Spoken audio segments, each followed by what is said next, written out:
जय श्री राम, जय श्री राम, जय श्री राम, जय श्री राम, जय श्री राम, जय श्री राम, जय श्री राम, जय श्री राम, जय श्री राम, जय श्री राम। और उनकी बात है आज के इस कलयुग में जो ये वर्ड यूज किया गया है, जिसे हमने कहा है श्री राम।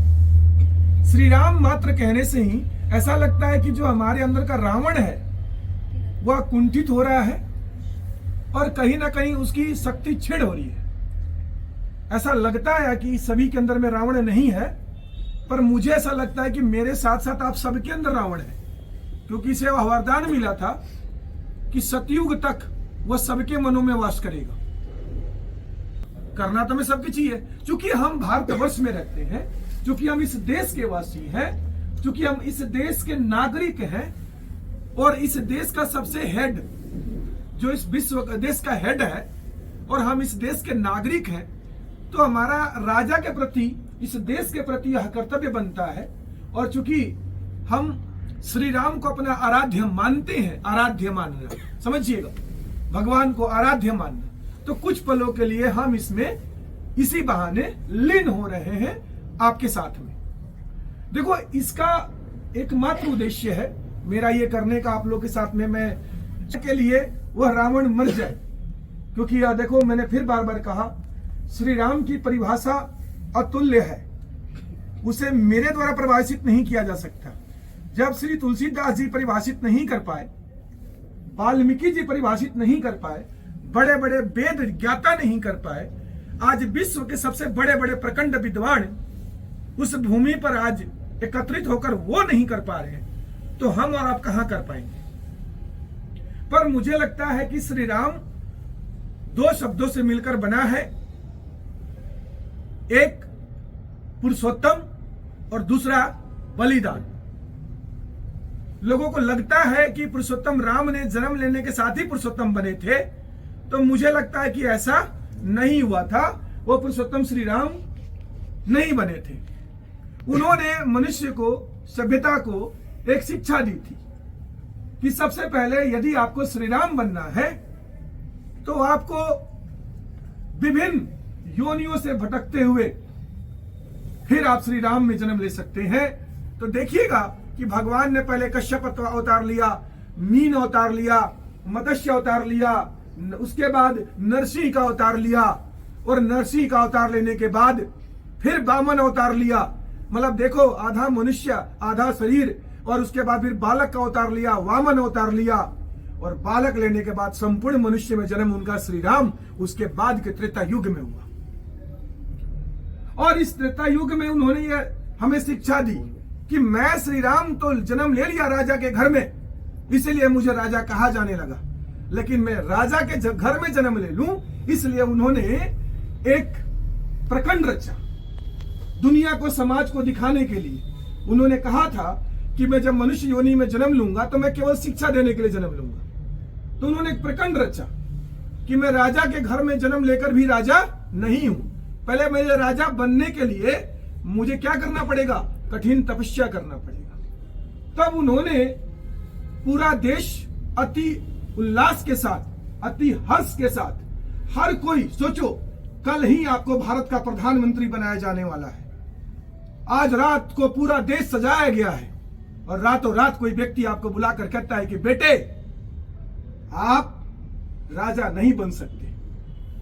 ऐसा पृथ्वी पर कौन सा व्यक्ति होगा आज के इस कलयुग में कि वो मुस्कुराते हुए कहे कि जैसी आप किया क्या। तो वहां पर उन्होंने ये परिभाषा दी कि बलिदान क्या होता है। आज अगर किसी की 500 रुपए दूसरे को दे दिए जाते हैं तो हम उसे मर्डर करने तक भी आज कलयुग में उतारू हैं। उन्होंने राजपाट छोड़कर बलिदान की परिभाषा दी मनुष्य जाति को कि देखो बलिदान किसे कहते हैं, और वो वन को चले गए। जब 14 वर्षों तक तपस्वी का जीवन, वनवासी का जीवन और हर प्रकार के नाना प्रकार के कष्ट को झेलते हुए जब वो वापस लौटे, तब उनके नाम के साथ जुड़ा था क्या, पुरुषोत्तम राम। तब वो पुरुषोत्तम राम कहे गए। ऐसे अतुल्य भारत में जन्म लेने का दिन है। उस अतुल्य भारत में हमने जन्म लिया है जहां इस धरती पर श्री राम ने जन्म लिया है। हमने देखा नहीं है, पर कहीं ना कहीं वैज्ञानिक तथ्यों से भी यह प्रमाणित होता है कि यस श्री राम थे, श्री राम थे। तो चलो इसी मनोकामना के साथ कि हे प्रभु, बस केवल इतना कहना कि हमारे अंदर में रावण को इतना ना हावी होने देना कि हमारा नाश ही हो जाए, और जब भी हमारा नाम लिया जाए भविष्य में तो रावण के साथ जोड़ कर लिया जाए। ऐसा मत होने देना मेरे साथ। मुझे पता है कि मैं श्री राम नहीं बन सकता, आपको भी पता है कि आप श्री राम नहीं बन सकते, लेकिन हे भगवान मुझे रावण मत बनने देना। बस हम केवल ये भगवान से कामना कर सकते हैं और आशा कर सकते हैं। अगर मैं कुछ गलत कह रहा हूं तो आप बताइएगा, है ना? कोई श्री राम तो नहीं बन सकता ना, और कोई सीता भी नहीं बन सकती, लेकिन कम से कम भगवान इतनी कृपा करना कि हम रावण ना बने। और एक चीज आप लोगों से कहना चाहूंगा कि बच्चों, भगवान श्री राम के दिए गए आदर्शों में से यदि कोई भी एक आदर्श, केवल एक आदर्श आप अपने जीवन में उतार लोगे तो मुझे लगता है कि आपका जीवन सफल हो जाएगा, मतलब आप सक्सेस हो जाओगे। कोई भी एक आदर्श, मैं ये नहीं कह रहा, अगर आपको लगता है कि मैं तपस्वी उनकी तरह बन जाऊं तो हो जाओगे, अगर आपको लगता है कि मैं ज्ञानी उनकी तरह बन जाऊं तो हो जाओगे, आपको लगता है कि मैं पुरुषोत्तम उनकी तरह बन जाऊं तो हो जाओगे। कोई भी एक आदर्श जो उन्होंने अपने जीवन के मूल्यों पर रखा आप लोग उतार लेना, और मैं यही कहूंगा कि कोई भी उतारने के बाद आप महसूस करना कि आपके जीवन में क्या बदलाव आएगा, और क्या बदलाव पहले था और अब क्या बदलाव हुआ है। और मैं फिर से कहना चाहूंगा कि आज इसे हमें किसी सियासत, किसी पार्टी और किसी व्यक्ति विशेष से जोड़कर नहीं देखना है। बस इतना समझना है कि ये एक सभ्यता है हमारी, और आज हमारा बड़े गौरव का दिन है कि हमने भारतवर्ष में जन्म लिया है। और आज के दिन हम भगवान श्री राम, ऐसा नहीं कि आज अगर पूजा नहीं होती तो खत्म हो जाती, वो होते ही नहीं हमारे दिलों में, ये तो बस एक बात है। बट आज के दिन हम इसके बारे में सारे एकत्रित होके, स्तुति होके वंदना कर रहे हैं कि हे प्रभु हमारे दिलों में आप वास करें। तो आप लोग एक बार भगवान श्री राम के लिए वंदना भी करेंगे और फिर हम लोग आरती भी करेंगे, ठीक है? Yes sir. जय गणेश जय गणेश जय गणेश देवा महाराज की।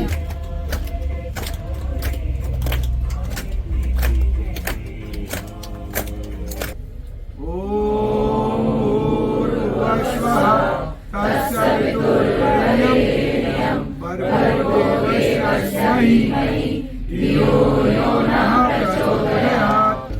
जय श्री राम, जय श्री राम, जय श्री राम, जय श्री राम, जय श्री राम, जय श्री राम, जय श्री राम, जय श्री राम, जय श्री राम, जय श्री